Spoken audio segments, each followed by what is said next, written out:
Renewables aren't cheap. We know that. And we're told that we need 10,000 kilometres of new power lines to move all this electricity around, the renewable stuff.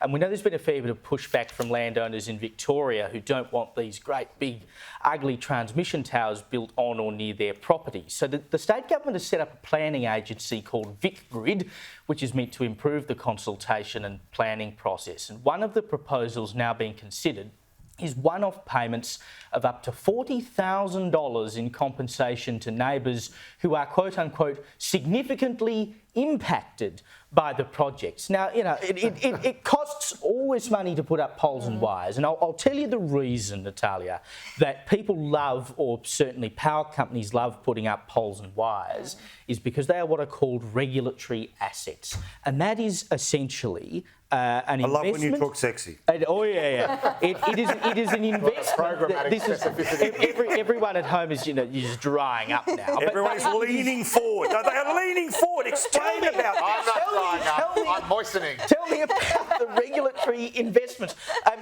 What it means is, if you invest your money in it, you're basically guaranteed a return on investment, because the regulator sets the rate at which you get that return.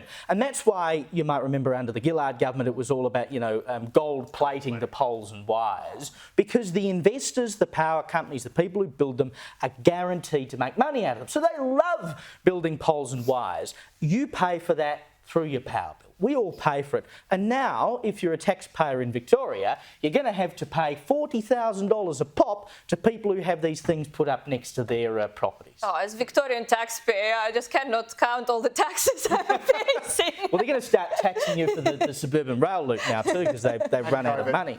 But it is at the point of ridiculousness that the state is broke, and we now have to spend money to say, oh, well, you know, we're going to put up these poles and wires no one really wants, and here's the compo on the way out. But also, I'll explain some of the fiddle here, right? Which is in and around Ballarat, the P-off AusNet people that have had enough with the huge transmission lines being put over farmland. Now, this is farmland which, among other things, grows potatoes for McCain and producing the same for Macca's chips. So I'm very invested. Now, under that compensation deal, you would think that the landowners would receive this annual payment because it's these bloody big, radiating towers. No, they're only going to be compensated for the square meterage of the towers and when they contact their land. So this is the government trying to find a way, but it's only a one-off payment. It's not an annual payment. It's not per tower. It looks like potentially it's per property. But again, what I find really frustrating here is, and I've been deeply involved in talking about how peed off everyone is there, stop voting Labor in areas like Ballarat. I mean, the very government that's screwing you with the power lines, that same seat sent back at the state election the Labor Party. Now, I would have thought that there were enough farmers, enough people in the streets, enough people annoyed. I mean, I don't understand the absolute intricacies of the politics of the seat. But this government, and again, I'm sorry to rub it in, but it's like there was a poll out today saying they'd win another term. So this government can become so arrogant, assuming they can screw over their own people, offer them 4/5 of bugger all, tax them up the yin-yang, and just will always be in power. That is a really dangerous thing. This is what Natalia was saying. It's a one-party state.